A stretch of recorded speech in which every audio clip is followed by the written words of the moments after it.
evening. I'd like to call to order this regular meeting of the Round Lake Area Board of Education on Monday. Yeah, see, it's already going, March 30th, 2026 at 7:03 p.m. If I can get started first with a roll call, please. Miss Lee? Here. Mr. Jewett? Here. Mr. De Vera? Here. Mrs. Larson? Here. Mr. Francisco? I'm here. Mrs. Negretti McGinley? Here. All right, and first up is our Pledge of Allegiance.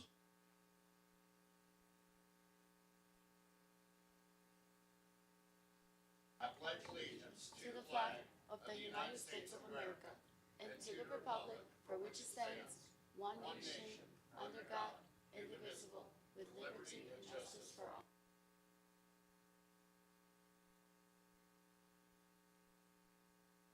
All right, if I can get a motion to approve the meeting agenda as listed. Second. Motion by Mr. Jewett, seconded by Ms. Lee. Roll call, please. Mrs. Negretti McGinley? Yes. Mr. Francisco? Yes. Mrs. Larson? Yes. Mr. De Vera? Yes. Mr. Jewett? Yes. Miss Lee? Yes. Motion carries. We have an approved agenda. And first up on that is special recognition and our Round Lake Exchange Club Youth of the Month and Principal Peterson. Good evening, everybody. I'd like to welcome Miss Danielle Theobald from the Round Lake Area Exchange Club, and she will be honoring our Youth of the Month.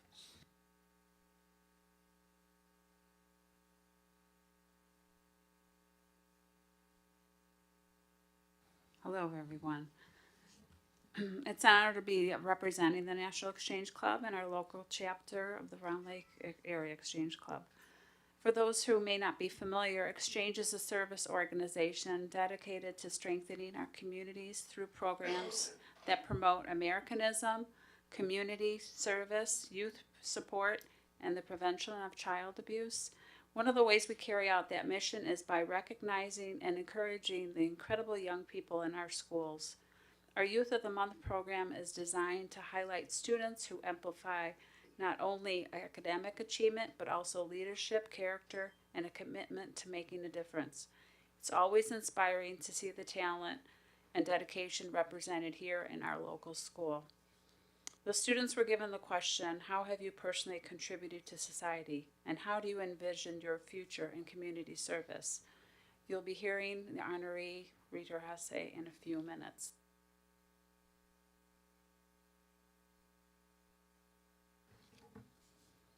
The student, Jalissa Portilla, is our March Youth of the Month. I'll read the nomination letter that her counselor, Mrs. Renee McCall, wrote about her. It's a great pleasure to introduce this month's Youth of the Month, Jalissa Portilla. Over the past 3.5 years as her school counselor at Round Lake High School, I have had the privilege of witnessing her remarkable journey. A journey marked by resilience, leadership, and a strong commitment to her education. When Jalissa first walked through the doors of our high school, it was immediately apparent that she was a young woman with drive to succeed. Her academic record speaks volumes, maintaining a 4.32 GPA and tackling a rigorous curriculum of 21 honors and AP classes. Yet numbers alone do not capture the essence of who Jalissa is. She is a student who embraces challenges, not just for the sake of academic achievement, but as opportunities for personal growth and knowledge. Jalissa's dedication to her school community is equally impressive. As president of the College Ambassadors Club, she has helped her peers through the college application process.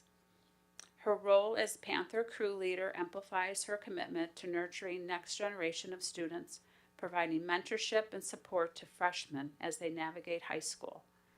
Jalissa's passion for nursing is not a recent development, but a calling that she has pursued with vigor. Her involvement with the future Medical Panthers from 9th grade to now has provided her with a valuable insight into the healthcare field.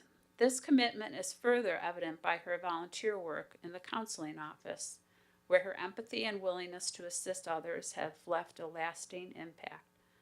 It is this combination of academic excellence, leadership, and empathy that makes Jalissa a standout student to be recognized as Youth of the Month. Her intrinsic motivation to succeed, coupled with a genuine desire to make a difference in the lives of others, aligns perfectly with a nursing career. I am confident that she not only excel academically, but will also enrich our community with her leadership and compassion. I eagerly anticipate the contributions she will make to the field of nursing and beyond. Sincerely, Mrs. Renee.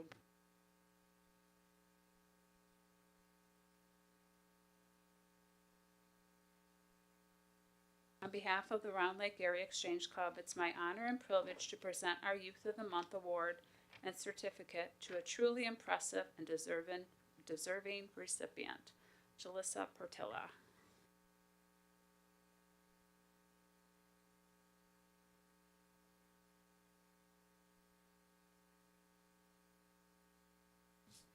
Good evening. My name is Julissa Portilla, and I'm honored to be chosen to be the March Youth of the Month.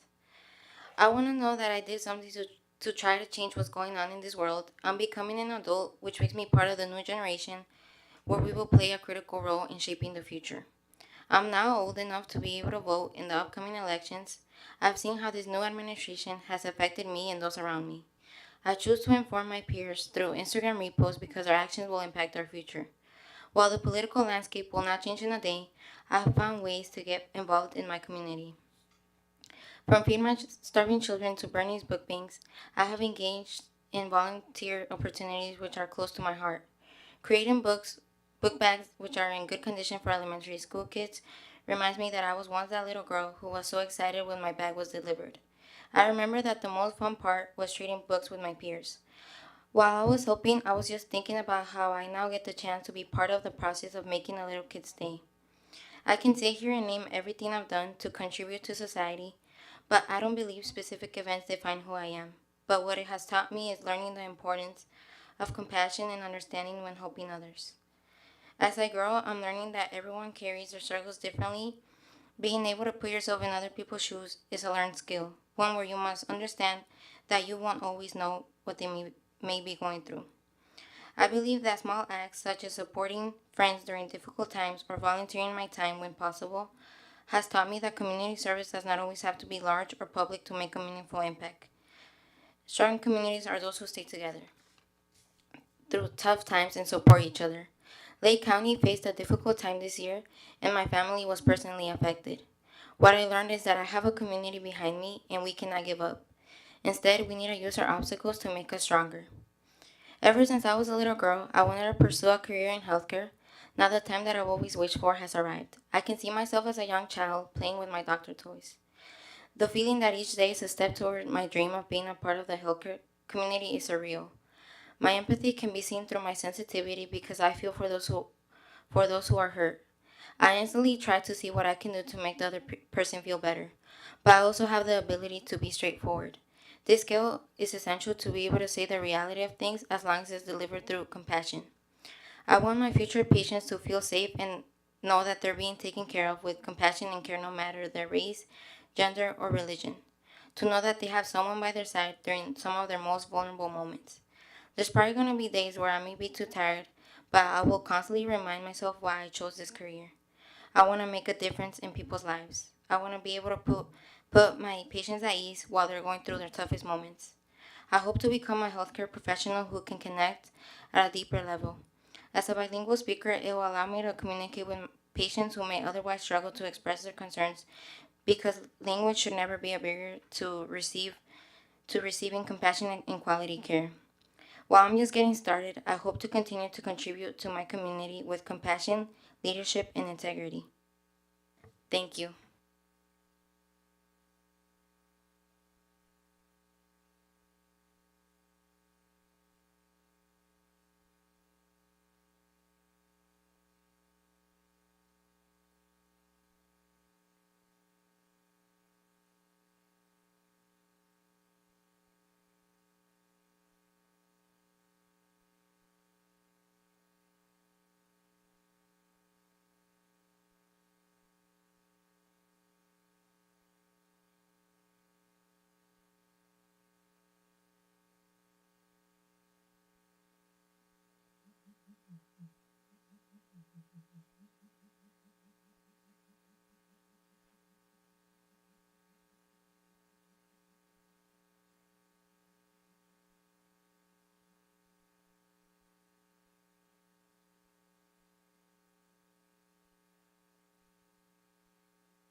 All right, next up on the list is our February athletes of the month, and I think that would be our athletic director, Mr. Karolzak.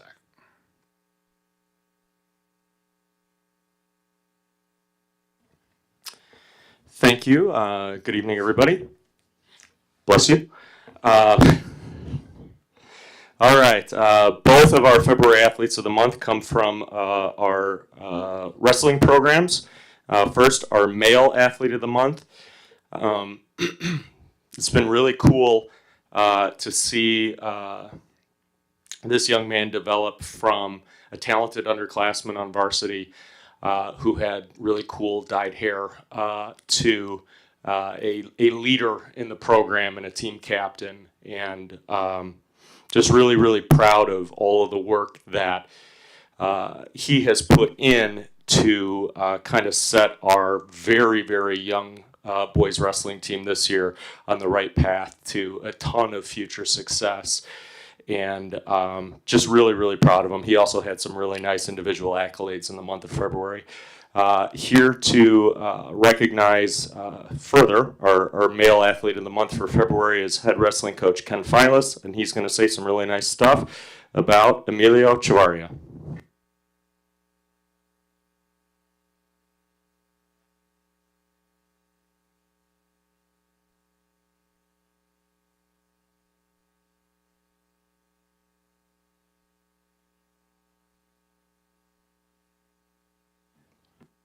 You got to hold the button in.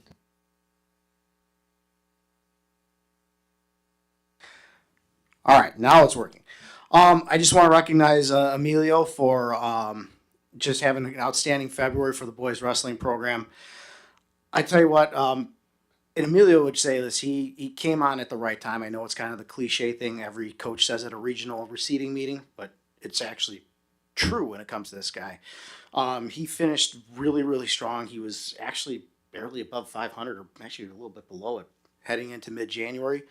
Ends up taking third at the Lake County tournament at the end of January. Then takes second at the regional tournament, and then he loses in the blood round of the sectional tournament, making him a state alternate. You actually were the, I don't know if you knew that, you were the first alternate for the state tournament, yes, because Osborne took third. So to come from where he came in at the start of the year to how he finished was just outstanding. He really kind of put things together kind of mentally. And really, it was great for our young squad to see that, because I think we had, 3 seniors in the lineup in regionals? That was it? I think so. Yeah. So, I mean, it is a young squad. We have 3 seniors. Actually, I think we only have 2 in the lineup. Just me and Mateo. Gonzalo. Oh, right. But yeah, so I mean, honestly, he was fantastic person for these young guys to see. Because I mean, honestly, when we're going to something like that with a team full of freshmen, I think we had 3 or 4 freshmen in the lineup and like 5 sophomores. I mean, that's a lot of underclassmen, and for them to see how he does his business every day, and then go from where he started to where he finished and turning it on, that's huge for these guys to see. That's absolutely huge, and he's going to be really sorely missed. I'm sorry, this is the last time I get to talk about him, but it's been a pleasure having him for 4 years and just seeing how he kind of put things together at the end and come on when he did. So, Emilio Chavarria.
All right. So we go from a first-time winner, and that's always exciting, to somebody we think this is her 5th time winning this award, but it might be 6. We're not sure. I could talk all night long about what an amazing story the female athlete of the month for February's senior year was, and in particular her month of February. But I think it'd be better. I think it would be better if it came from the head coach. So here to recognize our female athlete of the month is head girls wrestling coach Ender Conkiel. And I don't think anyone's too surprised that the female athlete of the month for February from girls wrestling is senior team captain Riley Conkiel.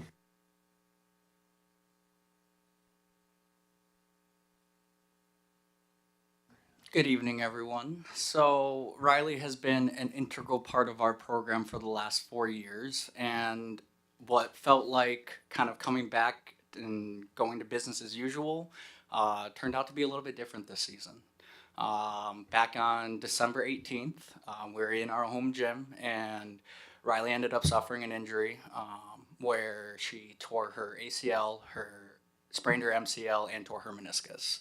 I don't know if you guys know a lot about athletics, but those are pretty integral ligaments to do basically anything. And so she went to the doctor and she got a maybe because she knew that she wanted to finish out the season the best that she could. She was ready for an answer of a no, but as soon as she heard a maybe, that's when she really started to shine. Throughout the entire month of January, she decided to be diligent with her physical therapy, and not only that, but she didn't miss a single competition for her teammates that she was able to be at. Through all of that, I got to, being close to her at home, I got to witness some of the work that she was doing behind the scenes, and really got to see how special of an athlete I got so blessed to be able to work with. The amount of work that she put into making that leg as sturdy as possible going into the state series, it's hard to put into words. So a month off the mats, she decides her first time back is going to be the regional tournament. And she ends up spending about 2 minutes on the mat that weekend because she pinned her way through the entire bracket, winning her first tournament back. Then the following week, she goes out to the sectional. First match of the tournament, she re-injures her leg and somehow finishes out that match, ends up on top, and going from day 1 to day 2, we didn't know if she was how she was gonna compete on day 2.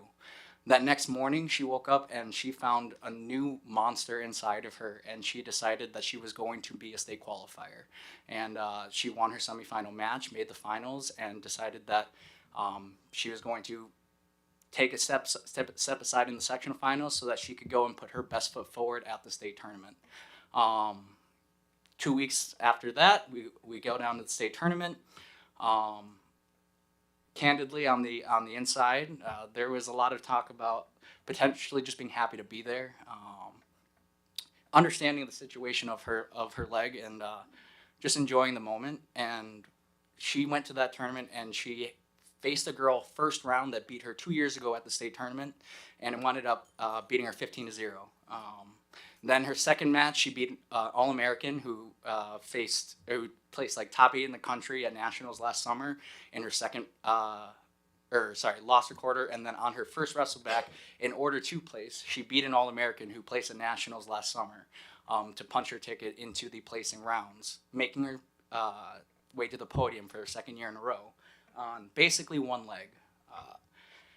From that point, she had every reason to hang it up and say, I'm done. She said, no, I have matches available, and she finished out the last 2 matches of that tournament. She didn't win them, but she gave her everything, and I couldn't have been any prouder of her.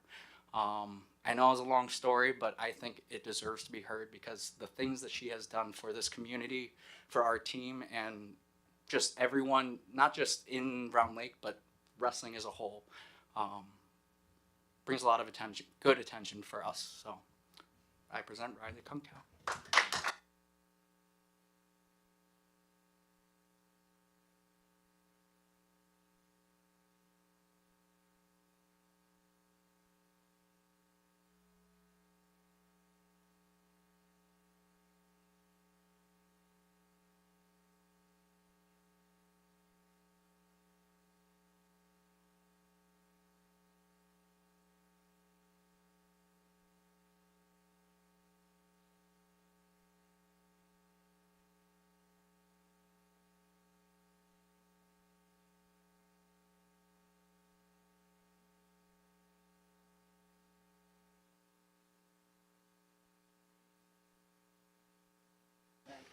Thank you, everybody, and congrats again to Emilio and Riley.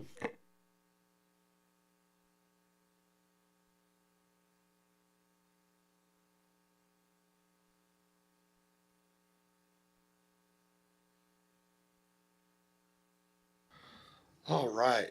Next up is communications to the board, and we move into the not so cool stuff now. Strategic plan, monthly monitoring update, always important though. No verbal update other than to say, I just want to remind the board, we worked the plan this month alone. There were 30 separate distinct updates. Look forward to coming back in June for comprehensive update, year-end wrap-up, and next steps for the fiscal year. Any questions from the board in regards to what was presented? All right, hearing none. Next up is the FOIA report. Any questions from the board as the FOIA report as listed? Actually, I do have a question. Please.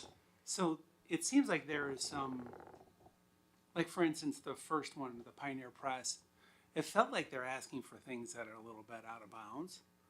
And it said the response date. What is typically their response to? I mean, none your business, or what do we do with that?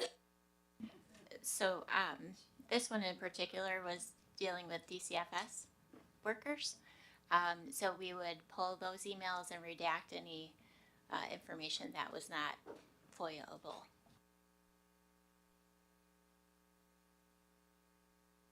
Any additional questions? All right, hearing none there, we'll move to reviewing contracts under 1,000 as listed. Any questions from the board? Hearing none there, well, that'll take us to opportunity for public comment. As always, members of the public will participate in public comment during regular board meetings by attending in person. Please note that speakers are limited to 3 minutes. Do we have any local public comment? Going once, going twice. None. All right. Then we will move now to the superintendent's report and Dr. Mendoza. Thank you, Board President Francisco and Board of Education. In Round Lake area schools, we continue to advance developmentally appropriate play-based learning experiences with our kindergarten classrooms.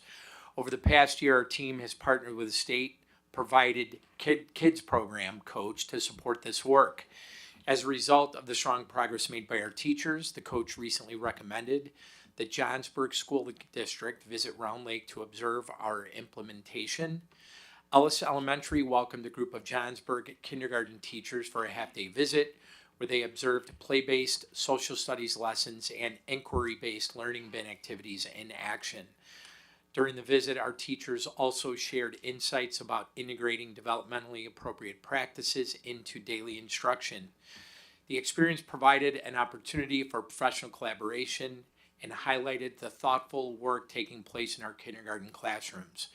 We are proud of the continued efforts of our kindergarten educators as they deepen their understanding of developmentally appropriate instruction and intentionally incorporate play-based learning into their classrooms.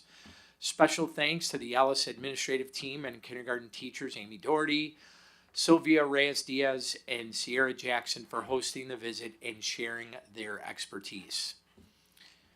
Also like to acknowledge Jess Crone, Director of Teaching and Learning, and Lisa Steffen, Assistant Superintendent of Teaching and Learning, who represented the district at the Winter LUDA Conference, where they presented connected pathways aligning district systems for post-secondary success. LUDA stands for Large Unit District Association. Their session highlighted the district's works to intentionally align systems that expand student and family awareness of post-secondary opportunities, including dual credit, career pathways, and college readiness. The presentation also emphasized strategies to strengthen cross-departmental collaboration, build staff engagement, and use data to support decision-making. Their participation reflects the strong work underway in our district to support students in designing meaningful post-secondary pathways and provided an opportunity to share these efforts with educational leaders from across the state. The district is launching a 6-week after-school multilingual education tutoring pilot program at Ellis Elementary to support dual language students in strengthening proficiency in one or both languages.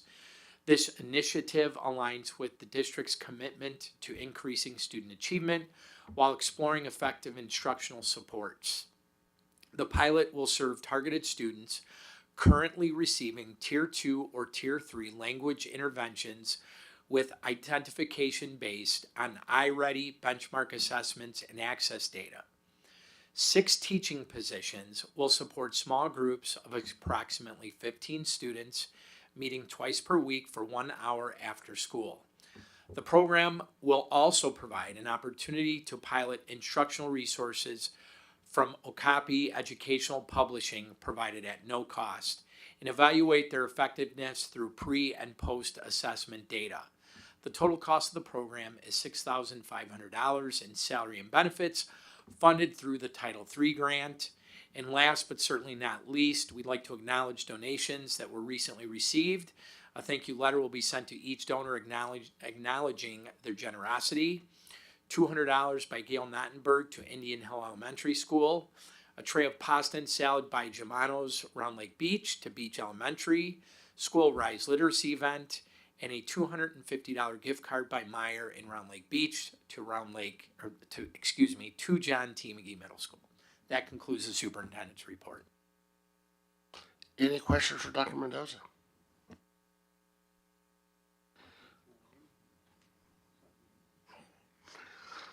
All right, hearing none there, we will now move to committee reports, and we had a finance committee and that update. Thank you. Yes, we had a very full agenda. Hopefully the board's also had some opportunity to look at it.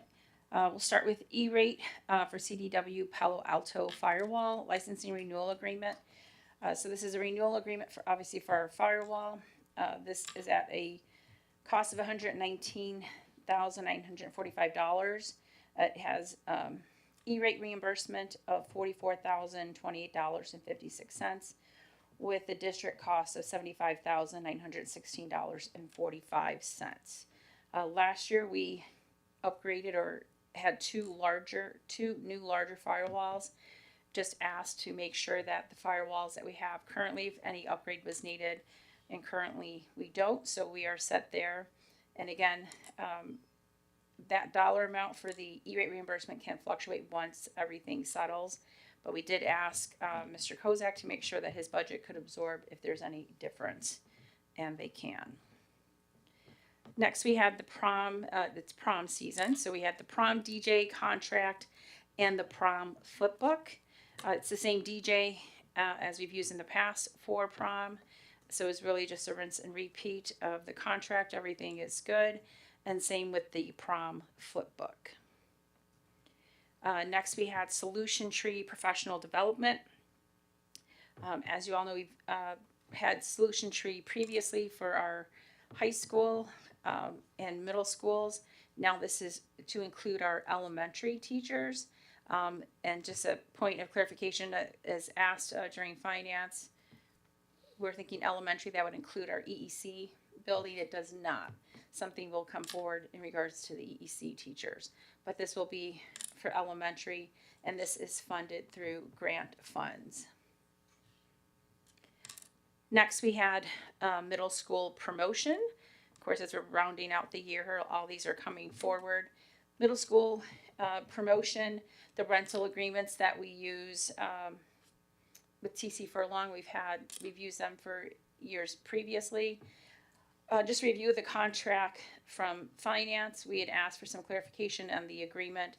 As we all know, we've moved the dates or the date for middle school promotion from the Saturday to the Tuesday. Just wanted a clarification, right? From Saturday to Tuesday? Or Monday.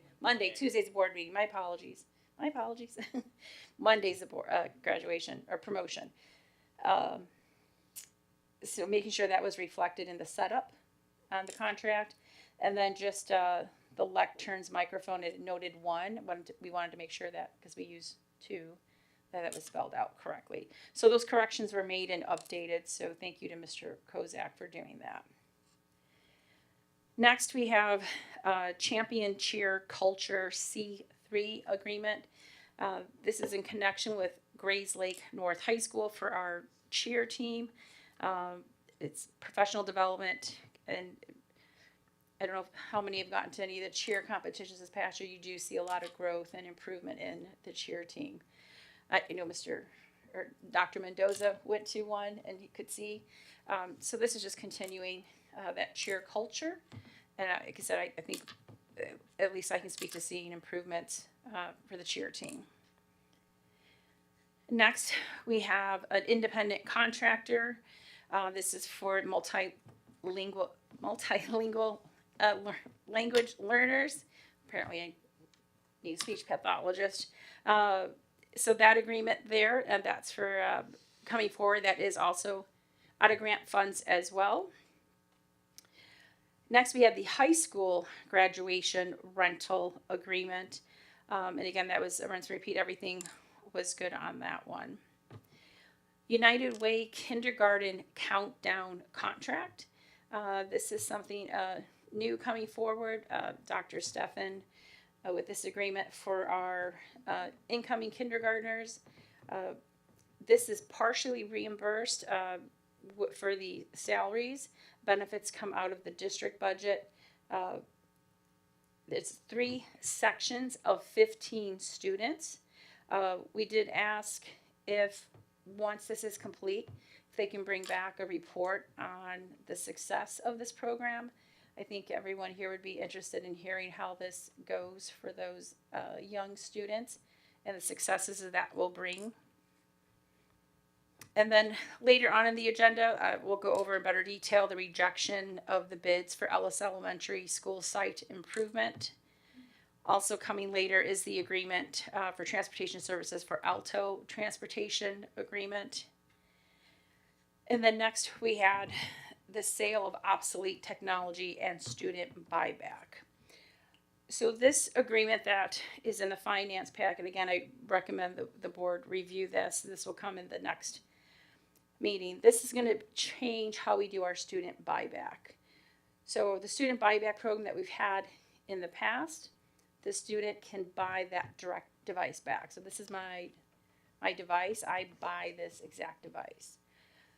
Knowing that we're going to have staff limitations next year, we know the way that we've had it currently set up, it involves Mr. Kozak's, other areas, Miss Ames Soul, for instance. And I don't know if any of you've seen the process when we do the student or do the buyback. It is quite a production that we do put on in-house that involves many members of staff. What is being proposed here with this agreement is using a third-party vendor where the devices would still be collected from those students. You know, our buyback currently is for our 4th, 8th, and 12th graders. Still collect those devices back from those students. But instead of Mr. Kozak and Mr. Costner's team getting those back, wiping them clean and setting up the sale, you know, monitoring, doing all the stuff that is happening, they just collect them and it goes to this third-party vendor called Second Life. That Second Life would take those back and would do the sale. So, and let me go a little deeper into this, and of course that will come forward as I mentioned. There is a grade level. You've heard Mr. Kozak probably say in the past this pass-fail rate for devices. So it's something similar. There is a percentage of 25% of the pass, kind of, and I'm oversimplifying it here, but of this pass-fail rate that would come into it. But they would give us the cost, just as any recycler has for that device, but this company would set up an online store and sell the device to not only just our 4th, 8th, and 12th graders, but it would be to everyone in our community or our Round Lake online store. And you can set up that store as many times a year as you could. Now, obviously when you bring in a third-party vendor, there are some cost differences. There's a cost increase. What they offered to sell those devices, we're talking 8th, 9th generation devices. And again, you're not going to buy possibly that exact, or you're not going to buy the exact device. So if I'm a 12th grader and I want to buy my iPad, I'm not getting that exact device, but I can go to this website with the Round Lake store and buy a device. It will include the charger. There is a 30-day money-back guarantee, but again, there is a cost. So initially, it was $258, and it's plus tax, and they wanted to offer a $20 coupon code. Finance had said you can do a little better than that for our families. $20 would about cover the cost of the tax is being offered. So Mr. Kozak went back and said, we need something better for our families. So now they're going to offer $50 off the device, which would bring it to $208. But again, they are going to take care of everything that we would have done in-house. And again, due to staff restrictions or limitations next year, we don't really have the staff to do the buyback program as we had in the past. So there's going to be a little more cost. They are going to get better service. We asked a bunch of questions in regard to this, such as the storefront setup. And again, in working, I'm sure Ms. Bent will be involved, and Mr. Kozak, on the time frame and the, solicitation of that store. Transaction processing, asked payment is only credit card only. We did ask in regards to credit card fees. Many merchants are passing those fees back on to the buyers. There's no credit card fees. We asked about customer service and, how if a family member or one of our families is buying a device, making sure there's like a 1-800 number, what kind of service they would get. That is set up as well. Again, warranty. Again, warranty is offered. We ask how these orders are fulfilled. So they're shipped via FedEx, and if you order before 1 o'clock that day, it's shipped that same day. So I'm going to stop there really quick, see if there's any questions. Mr. Jewett. You're reading my face. Thank you. Yeah, well. Okay, so it's approximately $200, right, for a tablet? Yeah, 208. Yeah. And then I think it was 50. It sells for normally $258. They're getting a $50 coupon code. But I mean, when we did it, so one is I'm fine. I completely understand why we're moving to a third party. So I'm not pushing back on that. I'm just trying to understand. So there's a difference in, it was $50 last year, correct? Well, yeah. Yes and no kind of. Last year's price point for an 8th generation was $60 to our students. 60.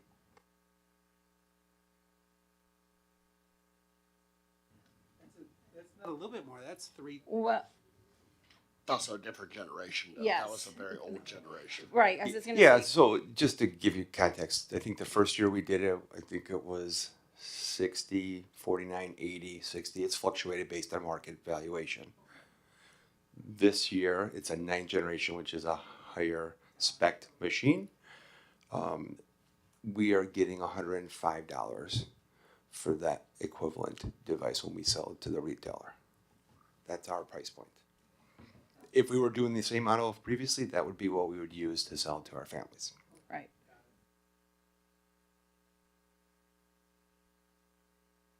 It's definitely going to be more. Which is why when they only offered $20 as a coupon code, we tried to push back. Okay, so I have a question. So what's our contingency plan when none of them sell because they can go onto Amazon and get refurbished ones for less? So in the memo, it talks about they're going to sell back, or we're going to sell them all. What is it, 140? So the store is for the convenience of staff and students beyond the 4th, 8th, 12th graders. They're not obligated to buy. They're not obligated to buy even when we sell them to them. If you look at the numbers, they've decreased year over year in terms of what our students have bought. Our staff have made up for that. They bought quite a bit more, but they're not obligated to buy. It's an offering. The board asked us years ago, can we provide devices for the community to buy? And they're we would still get the but they're price point. committing to buy them from us. I was just Right. going the to say, company. Yeah, we that's are what I was- getting the price point in the proposal. We are selling all of the quantities that are listed in the proposal. So in the 9th generation case, which are what our kids have right now, in the 4th, 8th, and 12th, We expect to get 800 devices back, which we will sell to Second Life Mac in the graded model, which Annette articulated very well. It's a graded model, so they'll assess it. Grade A, we don't have. Grade A means it's shrink wrapped right out of the box. But B's, C's, D's, and even F's, which means they don't work, they'll give us a price point. We are guaranteed in that. There's a minimum guarantee of 180, I don't have it in front of me, $188,000. Yeah, that's what and that's, we didn't get that far in the no, you're good, in the conversation. We will sell back no matter what. This is to offer, again, that buyback. So we're gonna get that it's about 189,000, just rounding up. We will get that, because we're gonna sell those devices to Second Life. We will get that 189,000, and then, like I said, because they're not buying back the actual device that they had in hand. Really, we're selling it to them, and that replenishes their inventory that they offer for sale. That's what we're doing. That's how I look at it. So we would go ahead, I mean, this is the process that we would use anyway with equipment that isn't, right? We end up recouping as much as we can from Correct. that, right? This is just really Correct. providing an online marketplace for some of the devices that we have in-house, Correct. correct? Because, like Yeah, Mr. yes. Kozak said, I was just gonna say, this is how we set that market price for our students in the past. We go to recyclers, we ask them, what is the market? What are you willing to pay for a device? Then based on that price, we would sell it to our students at that price point. We're no longer doing that offering direct. We're setting up the online store. And in their online store, they'll have 9th gen, they'll have a variety of devices, including MacBooks, any of which can be purchased from anybody in our community at that discounted price point with a $50 discount.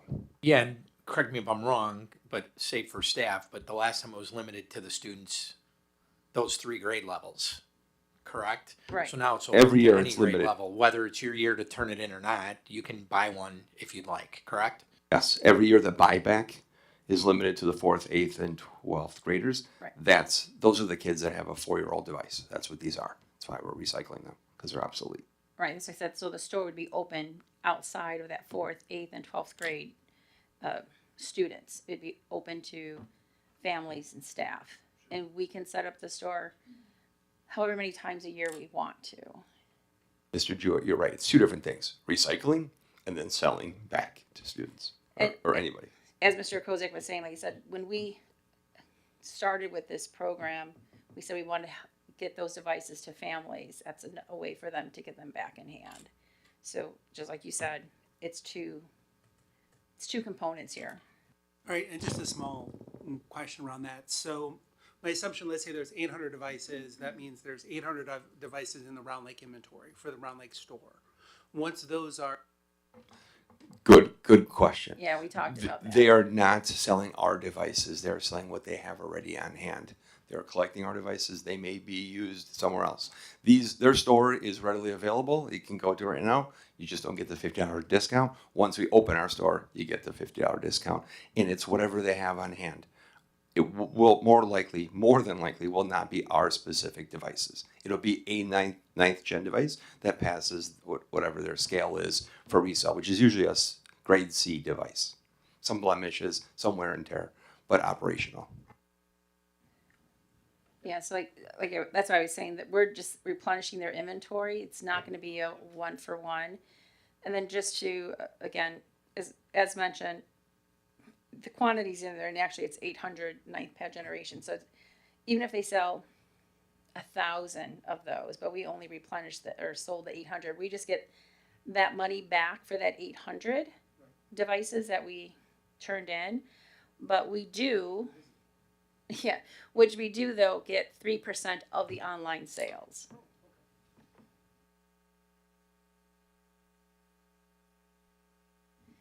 So again, it is a little different than what we've done in the past in offering the buyback program to our students and to our families. But again, we need to pivot here a little bit. And this is what administration is proposing. And like I said, I understand and this does work, but we just felt they could do better than $20. So again, I'm glad they were able to offer $50. Any more questions on that? Okay. Thank you, Mr. Kozak. All right, let me go back. Food service, again, that's gonna be later on the agenda. And then the draft fiscal year 27 budget and amended budget. Ms. Amesole has done a great job in getting these together for draft, and we're hoping to, well, we want to bring these back to our June 30th meeting for approval. In that interim time, I just want to point out when you're looking at the budget and speaking with Ms. Amesole, Mr. DeVera, and Mrs. Bennett, as we all know, we have the softball baseball field project that's underway. And when you read the notes again, those great sections, we are working to make sure we get that buttoned up so that that is reflective truly of where we're at. As we all know with construction projects, sometimes they get costly and we want to make sure we're staying on top of those. So I just wanted to point that out. And that takes care of finance. Any additional questions? Hearing none, we will move to approval of open meeting minutes. I need a motion to approve the March 9th, 2026 regular meeting minutes. So moved. Second. Motion by Ms. Lee, seconded by Mr. Jewett. Hearing no additional conversation, roll call please. Mrs. Negrete McGinley, Yes. Mr. Francisco, Yes. Mrs. Larson, Yes. Mr. DeVera, Yes. Mr. Jewett, Yes. Miss Lee. Yes. Motion carries. All right, I need a motion to approve the consent agenda for the following items. The accounts payable report for $2,931,352.26. The previous motions report for $127,027.48. The January 2026 Treasurer's Report, the February 2026 P-Card Report, and the March 30th, 2026 Employment Report. So moved. Second. Motion by Mr. Jewett, seconded by Ms. Lee. Hearing no additional conversation, roll call please. Mr. DeVera, Yes. Mr. Jewett, Yeah. Mrs. Negrete McGinley, Yes. Mr. Francisco, Yes. Miss Lee, Yes. Mrs. Larson. Yes. Motion carries. And that will take us to new business. And first up on new business is the county school facility tax and Dr. Mendoza. Yeah, so I'm just going to tee this up for the board. We have Tammy Beckwith-Shalmo from PMA Securities. Many of you know Ms. Beckwith-Shalmo through board presentations. I think, how long have you guys been with the district? Hold your mic. Yeah. So essentially, what you're going to see is something that all of the superintendents in the county are being asked to share with their school boards publicly. So this is not a Round Lake specific item. And, you know, I assume there's really going to be no action expected tonight, but hopefully after Ms. Beckwith-Shalmo goes through the presentation, we'd like you to ask questions if you have them. You know, at very least have a brief discussion. And then, but it's something, and just to contextualize it for you, there's over 45 school districts in the county. And many districts have already had, not many, well, I would say roughly a little bit less than half have already been in front of their school boards. We're like right in the middle. I expect there'll be additional discussion regarding this item. But without further ado, I'm going to pass it off to Ms. Beckwith-Shalmo. Thank you very much. Appreciate the tee up there, Dr. Mendoza. So my goal really is to walk you through this presentation. You may have had a chance to look at it in your board packets, but really hit the most important points. But please, I know you'll chime in as you have questions that may come up. So we're head right into the presentation. So first of all, just at the very beginning, what is the sales tax? So I may use the term CSFT, county sales tax coterminously. It's all the same thing. So that's a law that's been around for almost 20 years. That if you are a county in the state of Illinois, and if there's enough groundswell effort to put in 0.25% increments up to 1% a sales tax on retail sales in the county, that can happen for the benefit of school facility purposes in that county, with the exception of Cook County. It cannot be put on the ballot in Cook County. So as I said, it's been around for almost 20 years, and it's actually evolved over time so that some of the language within the law was improved in terms of processes and implementation for school districts throughout the state of Illinois. This very small but detailed map is just meant to show you, of the 101 counties in the state of Illinois, there are 59 that have the sales tax. And you can see that there are some counties that are just in white there. That means in those counties, it's never been on the ballot. In some counties where it's been successful, which is as many as I said, it's maybe been on the ballot more than once. In some places where it has failed, which you can see shaded there in blue, it means maybe in some of those cases too, it's been defeated more than once. I can tell you that every county that has this 1%, or I should say, has the sales tax, every county but one, it's at 1%. Peoria County has it at 0.5%, but they are actually in talks going back to the voters and asking for an increase from 0.5% to 1% because it's been received so well and is doing a lot of great things for school facilities in Peoria County. Okay, so what is not taxed? That might be the best way to start rather than say what is taxed if there's a successful sales tax for school facility purposes. So no doubt when this law was coming about, given that our state is very significantly agricultural, excluding things like farm equipment and parts and farm inputs, that had to be taken off the shelf in terms of being taxed. And you can see there's other large equipment, cars, trucks, ATVs, mobile homes. Those things are not taxed for reasons when the law went into place, just to make sure it didn't discourage people from buying those items within their county. Drugs, including over-the-counter and prescription and vitamin drugs, are also not taxed. Unprepared food is not taxed. Oftentimes, this tax is referred to as the Walmart tax because just about everything that would be sold at a place like Walmart would be taxed unless it's only taxed at 1%. And an example of that, for example, might be like a medical device or medical equipment. Most of that type of stuff is only taxed at 1%, so those would not be taxed.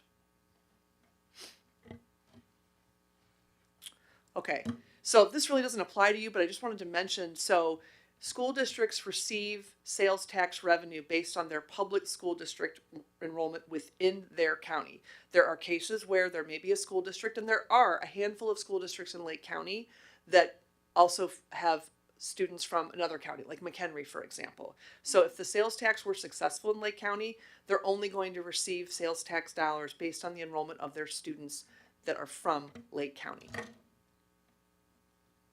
Okay, just wanted to give you this chart here so you could see what the sales tax rates currently are in Lake County and put red boxes around the communities that you serve in District 116. So as you can see, your communities are at 7 or 7.5%. That average in Lake County is a little bit higher. It's more like 7.5 or 8%.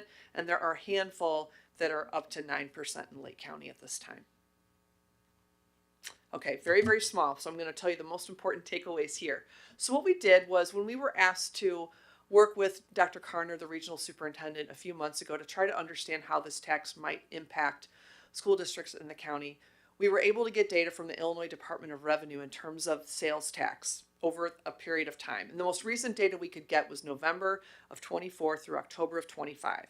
So the data we got from the Department of Revenue, we were able to determine that if a 1% sales tax had been in place in Lake County for the benefit of school facility purposes, that would have totaled just over $121 million in that 12-month period. Okay? So there's a red box around your district.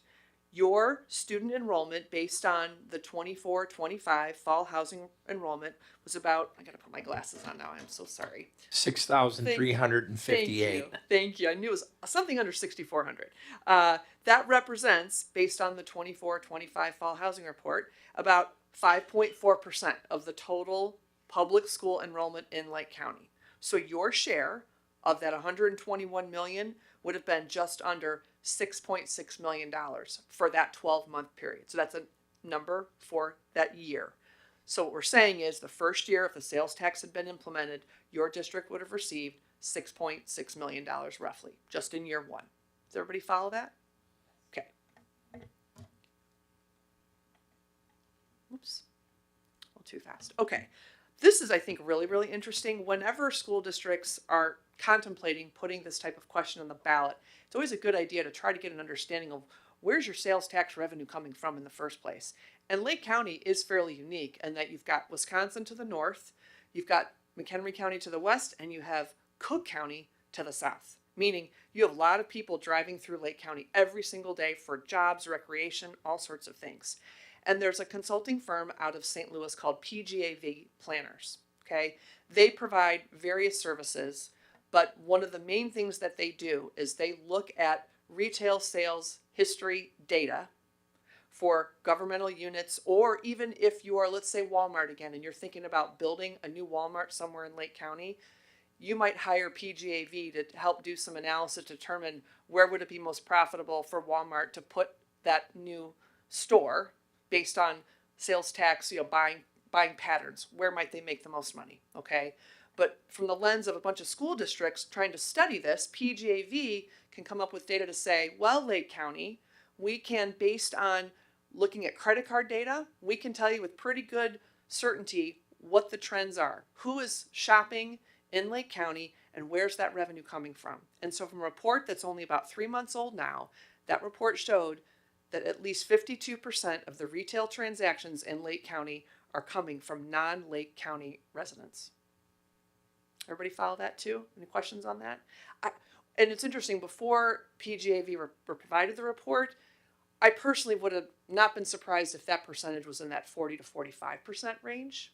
52% is extremely high compared to the other reports we've seen for other counties throughout the state. And again, just a function of where you're located, the businesses that you have, and what people are doing in Lake County. Okay, so when the law was initially introduced almost 20 years ago, it truly was strictly for school facility purposes only. As I mentioned, the laws evolved over time, so now you can include things like the purchase of land, demolition, other things that may not necessarily be the school facility itself, but it's expanded the list. So anything in that blue box on the left, you can use sales tax dollars to pay for those types of expenditures. On the right-hand side, we have that lighter green box. So that's saying these are the things you cannot use sales tax dollars for. So probably doesn't surprise you can't use it for textbooks, cannot use it for buses, by the way.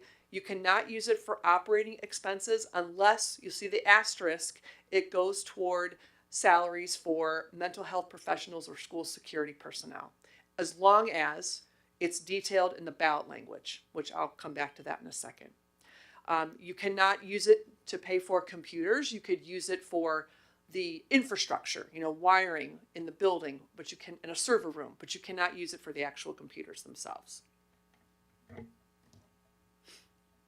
Okay, this I just wanted to show you the trends in the rate of change in Lake County for sales tax year over year. So this goes back almost 20 years, and there's probably no surprise when you see that dip on the left-hand side was pretty significant, that Great Recession time frame. Consumer confidence was really, really, really nervous. Then we can see several years of upward trends. Again, these are year over year changes in the rate of sales tax growth, okay? Then we get into 2021, and that looks like a huge increase. It's a bit of an anomaly because January 1st of 21 was the date that online sales tax was imposed, okay? Before that, online sales were not taxed, but that has been in place since January of 21. So that year looked like a bit of an anomaly, which it sort of was. But again, we've had a couple years of nice increases. 2024 was down a bit, probably some anxiety about inflation, concerns about, just some of the things people were buying were getting more expensive. And here we are in 25, and the data for calendar year 25 is just becoming available now. But what I can tell you in working with some other school districts that receive the sales tax in other parts of the state, pretty much in every situation, when they track it from month to month to month, because the Illinois Department of Revenue, which I'll talk about in a minute, distributes the sales tax on a monthly basis. So they have a monthly tracker, all these individual school districts, to see how the revenue is trending year over year, month to month. As of November of 25, the school districts we had been talking to in different parts of the state, on a percentage change, 24 to 25, it had been trending upwards of double-digit percentages. So 25 appears like it's going to be a pretty healthy rate of increase throughout the state for the sales tax.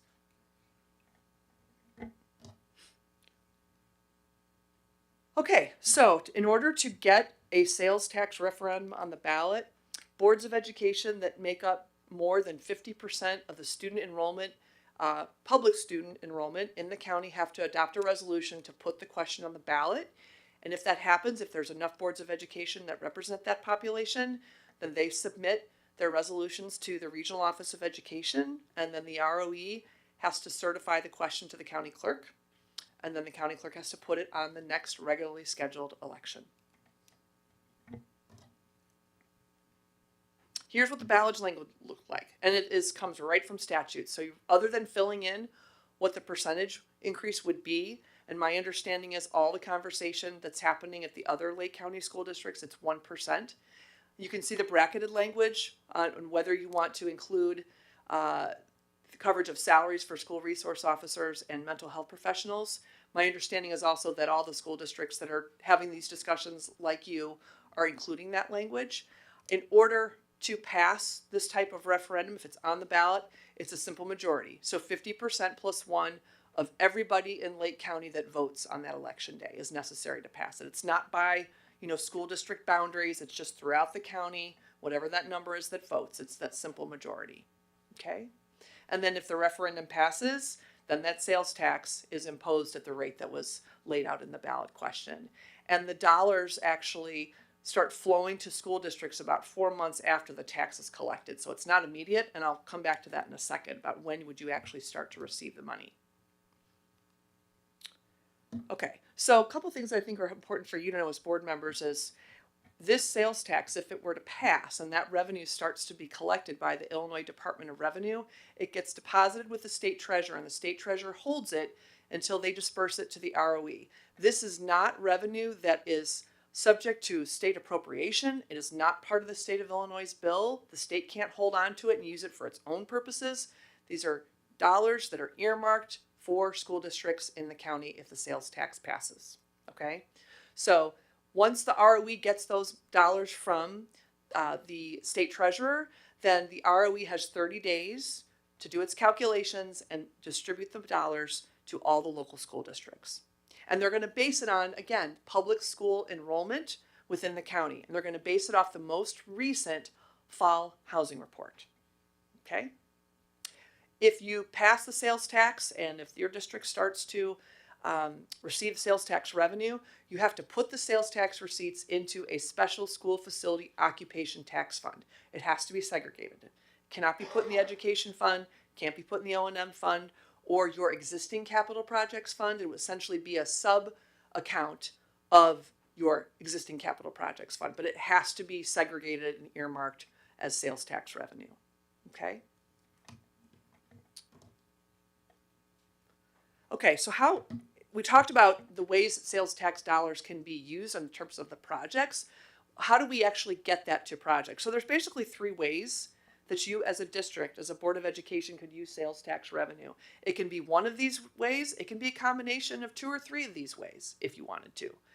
I'm going to start with the one in the middle first.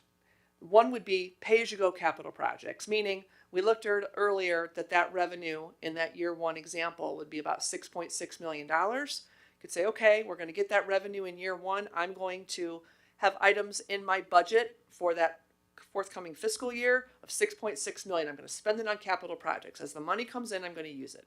Okay, pay as you go. Or you could say, it's $6.6 million of revenue, but I've got about $14 million worth of work to do in the summer of 2030. I'm going to wait and I'm going to accumulate those dollars for a while so I have enough so I can do that big project in the summer of 2030. You could also do that too. You have the option to use it for a payment of debt service on new debt. And I'll come back to talk about that in a second. So the sales tax revenue can be a pledged revenue source on new debt that you might issue. One of the ways to think about the sales tax is property tax avoidance or property tax relief. So by issuing debt potentially and using the sales tax as a revenue stream to pay the debt, you're not levying property taxes that you otherwise might have had to do. You're using the sales tax to pay that debt. And then the third option would be to abate or lower tax levies that you have for bonds that were issued previously for allowable school facility purposes. And you certainly as a district have bonds like that are outstanding for other projects that you've done. And we'll come back to that in a second. You'll notice earlier I showed you what the ballot language looks like. You'll notice it doesn't say anywhere how a district would use its sales tax revenue. That's up to each individual school district if the referendum were to pass. And districts may have different plans. I guarantee they're all going to do something a little bit different, but it would become important if the sales tax were put on the ballot in Lake County that your district be ready to tell the story, provide information for voters. This is how we would plan to use it. They will have questions about that. Okay. So one thing I just wanted to mention, which I think is interesting, is part of the law says that if you pass a sales tax revenue, a sales tax referendum, and let's say that $6.6 million you were going to pledge toward the payment of debt service on a bond for a 20-year period, well, that's going to be a lot of money in proceeds. 20 years of $6.6 million of annual payments, that's a lot of money potentially for a project. And if you said, we need to build a new school, if the sales tax revenue is the solely pledged revenue source for that debt, you can build the new school without going to referendum. Back pocket piece of information just to note. But you can issue what are called alternate revenue bonds or debt certificates to pay debt service from the sales tax referendum. So school districts throughout the state where the sales tax has been successful have done this pretty regularly. So again, you're using that sales tax revenue stream to pay debt service on bonds or debt certificates over a period of time. Okay, now even smaller numbers, but let's look at what is relevant for you. So I'm just going to go scroll down here. So you saw the left side of this chart before when we looked at the tiny numbers on that prior screen. Now we look on this slide. This is again your district in the red box. Now let's look in those columns G through K that are shaded in sort of that light blue color. So column G is saying, take that roughly $6.6 million annual amount, keep it flat. We're not assuming it's going to change over time, so let's be conservative. Keep it flat, and let's assume the district uses that $6.6 million for 20 years to pay back bonds. Let's assume a conservative interest rate of 5%. That's also high. And let's assume that you only actually use 80% of that $6.6 million of revenue per year to pay the debt back. For you, that would generate bond proceeds of about $64.3 million for capital projects. This is just to help give you an understanding of how you might be able to monetize the sales tax revenue coming in each year into capital projects. Everybody see that? Okay. All right, then let's go to column H. So column H is showing you the existing bonds that you have that are tied to your tax levy. Those are going to be paid off on December 15th of 2030. So you've got, as you know, several more years of payments. In levy year 24 under column I, your debt service levy for bonds, meaning the amount you collected from taxpayers to pay your bond and interest payment, was about $6.6 million. Okay? Interesting for you, coincidentally, the amount of annual sales tax revenue is almost exactly the same as the amount of that levy was in levy year 24. Okay? So you could be in a position, if this had passed previously, you could have used that entire sales tax revenue stream for that first year to reduce the debt service levy, the debt service burden for taxpayers. So what we're showing you on the right-hand side there in column K, if you had done that for someone with a $100,000 market value home, that would have reduced their property tax bill by about $259. Okay? So this, again, just trying to help you see how it can potentially provide property tax relief for existing debt, or if we look back to column G, the sales tax pledged toward the payment of debt service on bonds, what might that mean in terms of proceeds for projects? Any questions on that?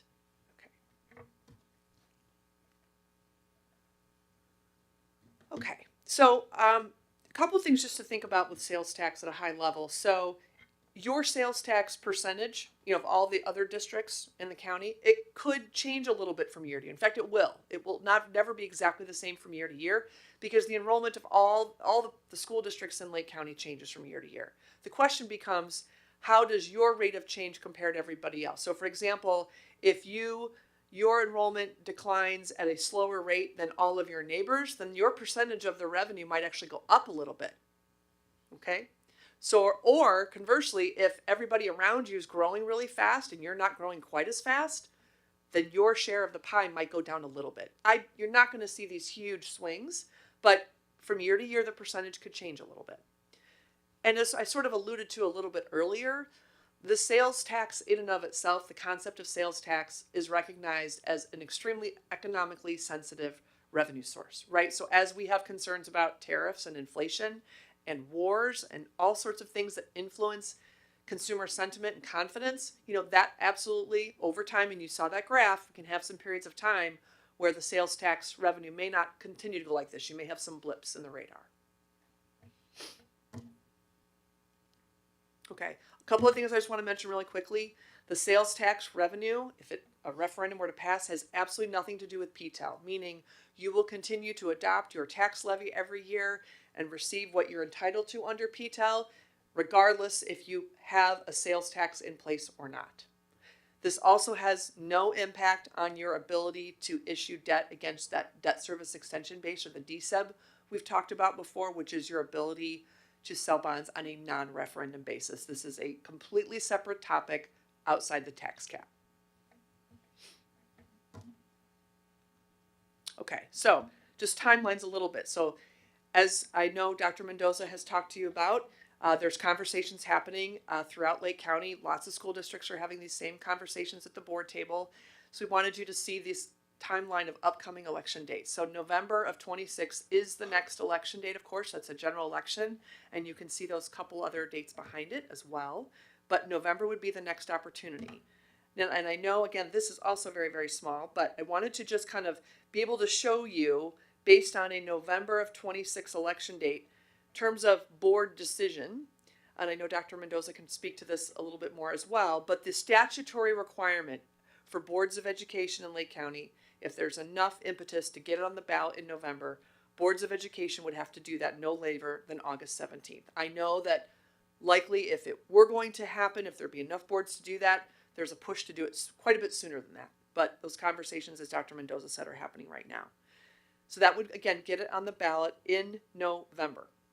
In Illinois, there's a law that you can only change the sales tax rate in a county, community, twice a year. So if it were to pass in November and the news about the successful referendum gets filed with the Illinois Department of Revenue so that they can start actually collecting the tax for all the school districts, it would do it no later than May 1st of 27, because that is one of the dates, the 2 times of the year. Okay, it's early November and it's early May, so you just miss it with a November election. But that basically means, though, that the sales tax, if it passes in November of 26, the sales tax would not go into effect until July 1st of 27, and you as a district will not start receiving the dollars yourself until October or November of 2027. So it really takes an entire year, if a referendum were successful in November of this year, for you to start receiving those dollars. Okay? Okay, just a few takeaways. I think we've really kind of hit on most of these, but really for this effort to be successful, there does need to be a pretty good groundswell throughout the county. I know there's lots of conversations happening, as has been mentioned, and if it gets placed on the ballot, you as a board would need to be ready to talk to your constituents about how you would use it. And there's no doubt, though, based on our experience and seeing these on the ballot throughout the state of Illinois, communities tend to be more engaged when school districts talk about how they would use it for capital projects, get things done in your buildings, and also create property tax avoidance. We can do these things because people are shopping in our communities. Over half of them, at least, are coming from outside of Lake County, that these are things that we can do and not impose additional property taxes. And the fact, as I mentioned, that you've got over half of your retail sales purchasers coming from outside Lake County is another unique story for Lake County. And I know that Dr. Mendoza's on top of all these tasks to do if it would come to the point where there'd be enough school districts to get it on the ballot. The superintendents throughout the county are very aware of that timeline I showed you a little bit earlier, but there does appear to be some momentum for potentially getting this on the ballot in November. So I'll pause there and see what questions you might have. Questions from the board? Well, okay, well, I was just going to open it up. Okay, so when it comes to actions that the board would have to take in regards to this, I do understand that it requires 51% of the students, so to speak, so all the different districts. So every district is going to be required to vote whether to put it on the ballot or not, correct? I would correct one thing. Not every board, there's no requirement that every board has to vote to put a question on the ballot. So I'm pretty certain there will be at least a handful of boards that say, we're not going to take a vote, either because they want to just see what everybody else is doing, or they're not sure how they feel about it. So they're going to say, we're either going to wait, or we're not going to put a question on the agenda for that. They don't have to do it. All right, thank you, because that was one clarifying that I was interested in, because so assuming that the 51% of the student population is met and those boards go out and ratify and vote for it, then it would go to the referendum. Then we're in the process of trying to supporting it, communicating, talking to the community, et cetera, et cetera. But we are not required to vote on that one way or the other. That's correct. And I would also say that let's say there's enough support to get it on the ballot in November, it functions much like any other type of school district referendum, meaning at that point, you as board members can only provide factual information about the referendum. So, and that goes the same for the administrative team here at the district. You go into full referendum mode, and there would be a countywide referendum campaign effort made up of individuals throughout Lake County that would support an effort, an advocacy committee, I should say, to get it passed. Thank you. So, yeah, I just want to kind of piggyback off that. So even if this board doesn't vote on it, but there is support, it's going to be on the ballot. So I just really want the community to understand that. Whether this board votes on it, we still need to educate them that this is going to be on the ballot.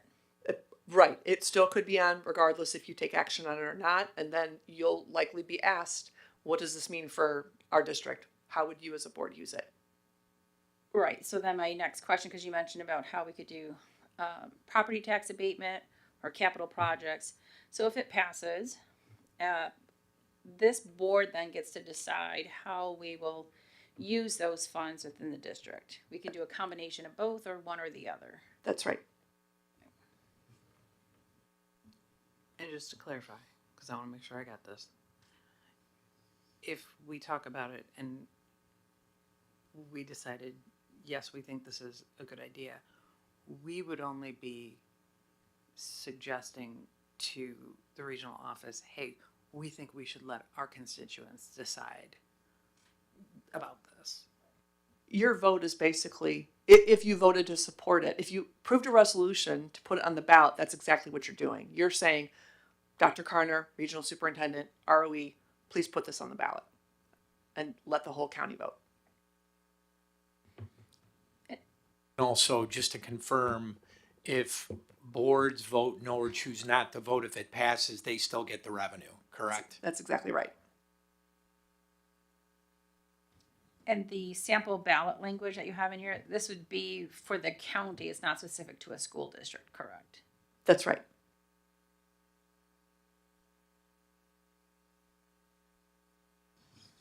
Any additional questions from the board?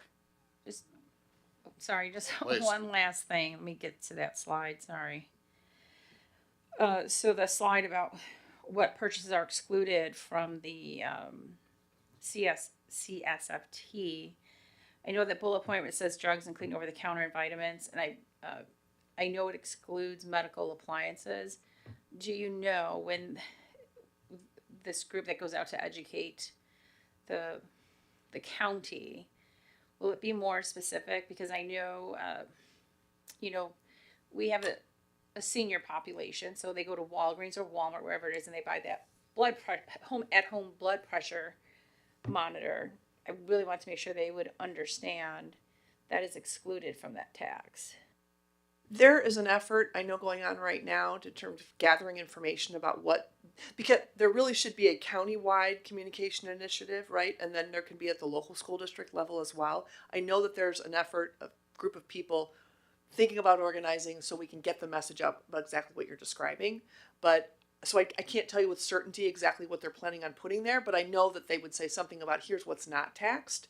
But I would think they could put something in there to say these are the things, more granular detail of what's not taxed. I think the key would be is what is currently taxed at the rate of 1%, like some of the things that you just described, like those would not be taxed because the list could get very, very long. But I think there currently certainly could be some more clarity on that. Yeah, I guess that's what I'm just wanting to make sure is definitely the clarity because, again, thinking of the population that we serve, and it's even in Lake County, there are many that go to the Walgreens or Walmart or whatever drugstore type, CVS.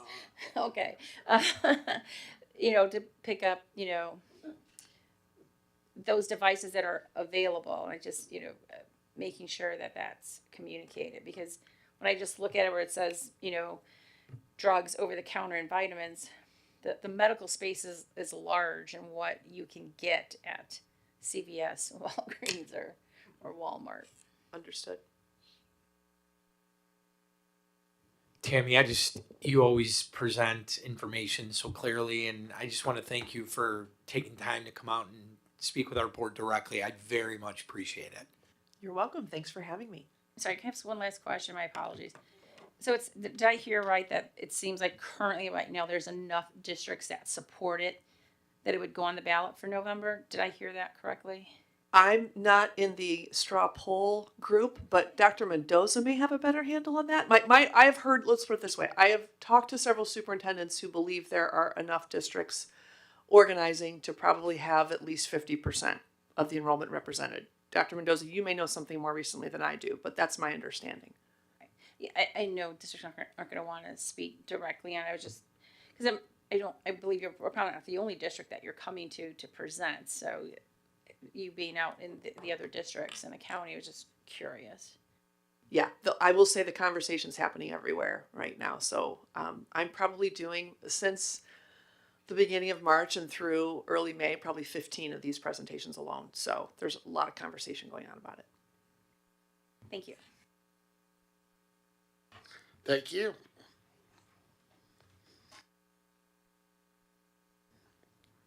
And now, next up, we'll move to rejection of bids, Alice Elementary School improvement. And I'll cover that one. thank you. So the board is aware we've been working with a DCEO grant for some time. It's about $2.1 million. We have utilized a good portion of that with the exception of about $588,000. In order for the district to receive full reimbursement of the 2.1, we need to finish the project with the $588,000 of that being 100% BEP certified. So women, minority-owned businesses, all of the materials being utilized.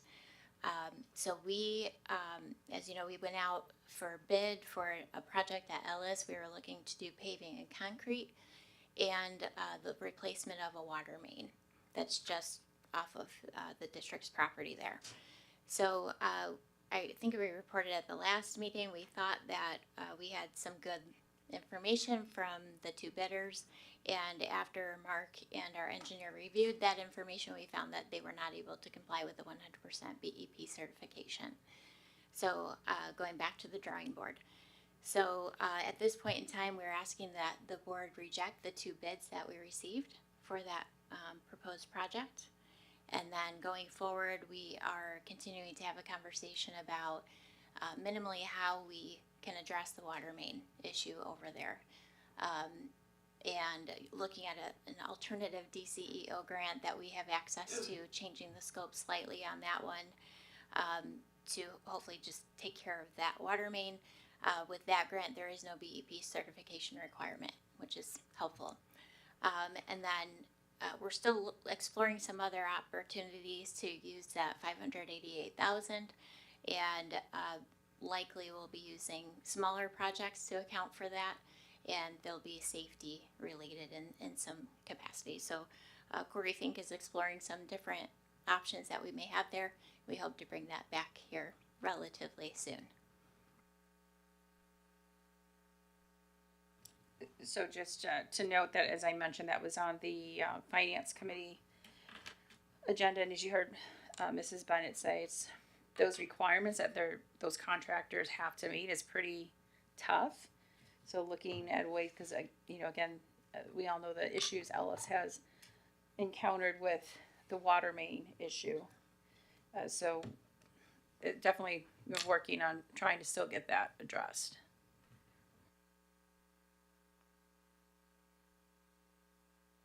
All right, hearing no additional conversation. I need a motion for the rejection of bids submitted for Ellis Elementary School site improvement projects as listed. So moved. Second. Motion by Mr. Jewett, seconded by Ms. Lee. Hearing no additional conversation, roll call please. Mrs. Negretti McGinley, Yes. Mr. Francisco, Yes. Mrs. Larson, Yes. Mr. De Vera, Yes. Mr. Jewett, Yes. Miss Lee. Yes. Motion carries. And that will take us to Alto Transportation. I think that's Ms. Bennett as well. So this evening, we're asking the board to approve a transportation agreement with Alto Transportation. Alto is one of two vendors that we currently use to provide transportation for McKinney-Vento eligible students. We began using Alto last year spring, right around this time last year. And through our conversations between student services and transportation this year, mostly surrounding how we're bringing back some of our outsourced routes, it became evident that we did not have a formal agreement in place with Alto. So that we contacted Hodges. They provided us with a template that we may use for the remainder of this year. So that's what you see in the packet. And then I believe we shared, we are also in the process of bidding this type of transportation for next school year. And we anticipate receiving those bids, I think, on April 9th. We can award those bids to multiple vendors, so there's a chance that we may be utilizing Topline and Alto and maybe even others. We'll see what the bids come in at in just a couple of weeks here. So any questions on the agreement? So again, as mentioned, this was at finance, and then just to point out, Mr. De Vera had a great question, because we recently purchased those minivans for transportation for students. Those are more for, as we call, like in-house door-to-door, so that is separate than this.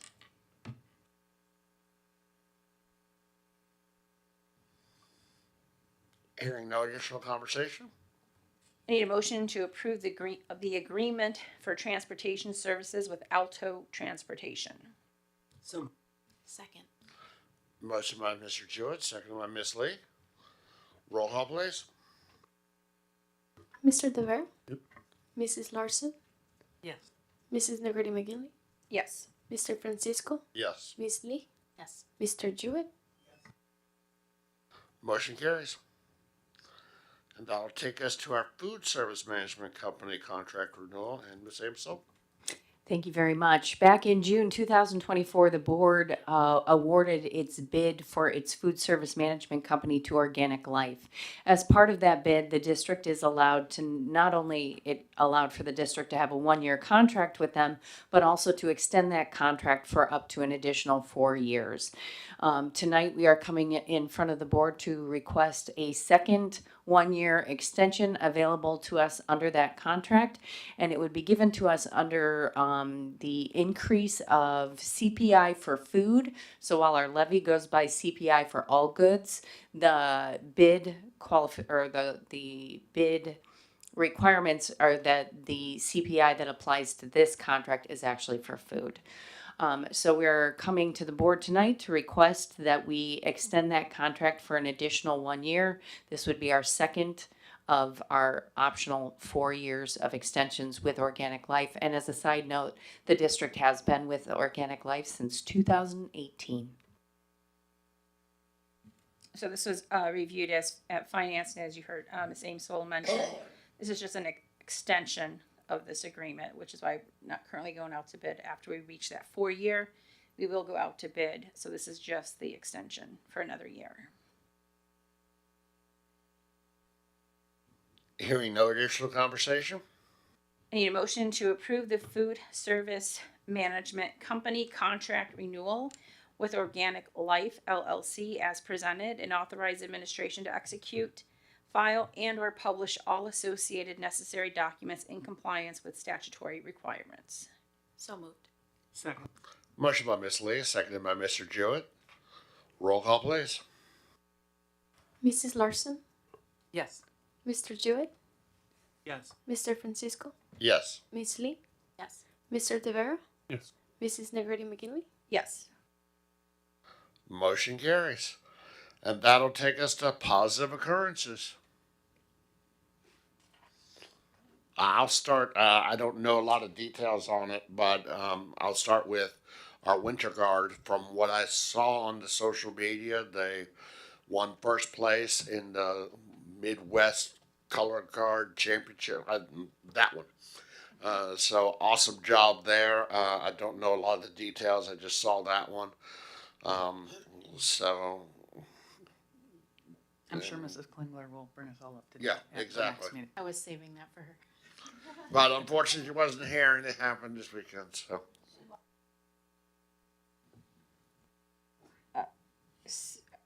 Anybody else? I was just going to mention, I actually meant to mention this a couple of weeks ago. Recently, Mr. Francisco and I did were judges for the pasta challenge for the high school students. I always love doing that. It's just great to see how creative and how much more articulate they are with food than I remember being at that age. So it was fun, and thank you to Organic Life for putting that on for our students. Additionally, I had the opportunity to attend an assembly at Ellis and hand out certificates for attendance and other awards. And I know the board has been invited by the principal, so I just had a chance to do that. It's just so fun to, be there with the kids in the assembly and just, if I could just bottle up some of that energy. But it's always fun to see the kids. So that was just fun.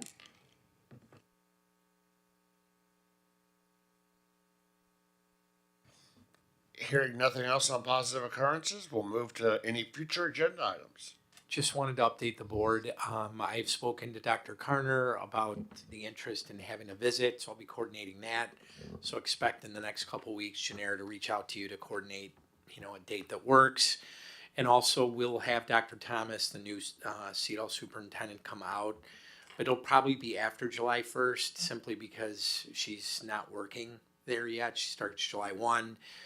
And kind of on a side note, I will be ending my tenure on the executive board at CEDAL at the end of June.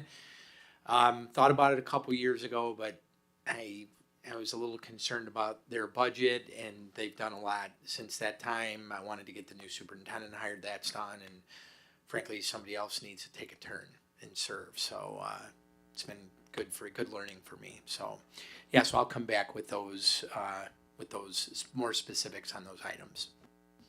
Thank you, I appreciate that. Thank you. All right, hearing no additional future agenda items, we'll move to approval of closed session minutes reviewed at prior meetings.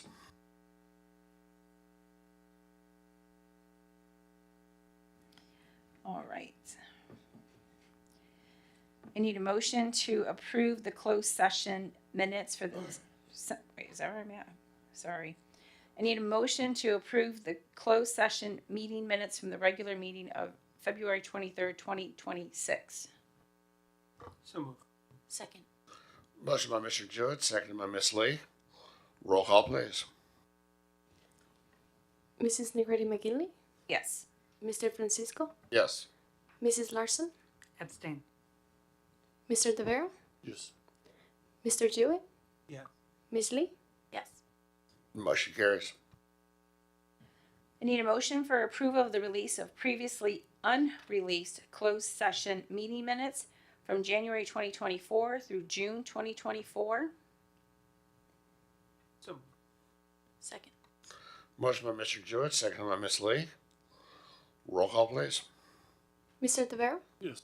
Mrs. Larson, Yes. Mr. Francisco, Yes. Mrs. Negretti McGinley, Yes. Mr. Jewett, Yes. Miss Lee.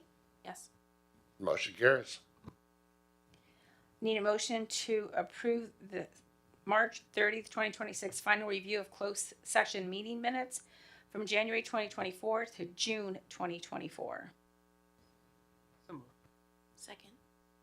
Motion by Mr. Jewett, seconded by Miss Lee. Roll call, please. Mrs. Negretti McGinley, Yes. Mr. Francisco, Yes. Mrs. Larson, Yes. Mr. De Vera, Yes. Mr. Jewett, Yes. Miss Lee. Yes.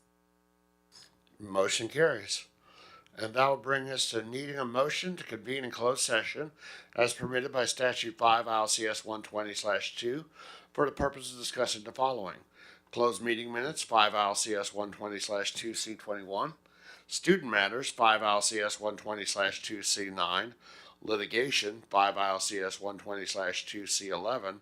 And employment matters 5 ILCS 120/2 C1. I think I have one more motion for minutes. There's a Oh, destruction. sorry, did I miss one? I apologize. Then let's scrap all of that. I can reread that and go back to that one. Sorry about that. All right, I need a motion for the approval of destruction of closed session audio recordings from June 2024 and prior. So moved. Second. Motion by Mr. Jewett, seconded by Miss Lee. Roll call, please. Mr. De Vera, Yes.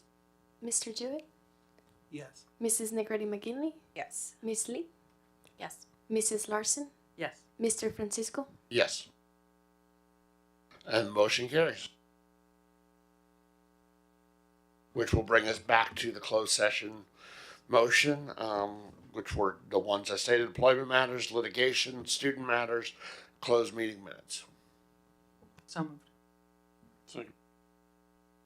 Motion by Ms. Larson, seconded by Mr. De Vera. Roll call, please. Mrs. Negretti McGinley, Yes. Mr. Francisco, Yes. Mrs. Larson, Yes. Mr. De Vera, Yes. Mr. Jewett, Yeah. Miss Lee. Yes. Motion carries. That would put us in the closed session. For those online, we will be coming back out of closed session into open. We do still have action to take afterwards. So everyone hold tight online. For those here, thank you very much. Our next meeting will be a week from today. So we look forward to seeing you then.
All right, welcome back. It's 9:59 p.m. and we are back into open session, and we have action resulting from. I need a motion to approve the resignation agreement with Caitlin Smart. So moved. Second. Motion by Mr. Jewett, seconded by Ms. Lee. Hearing no additional conversation, roll call, please. Mrs. Negrete McGinley, Yes. Mr. Francisco, Yes. Mrs. Larson, Yes. Mr. De Vera, Yes. Mr. Dewitt, Yes. Ms. Lee. Yes. Motion carries. Need a motion to approve the closed session meeting minutes of March 9th, 2026 regular board meeting. So moved. Second. Motion by Mr. Jewett, seconded by Ms. Lee. Roll call, please. Mrs. Negrete McGinley, Yes. Mr. Francisco, Yes. Mrs. Larson, Yes. Mr. De Vera, Yes. Mr. Dewitt, Yes. Ms. Lee. Yes. Motion carries. And that will bring us to an adjournment at 10 p.m. on the 30th of March. Thank you, everybody online. We'll see you next week on Monday at 7 p.m. Have a great evening.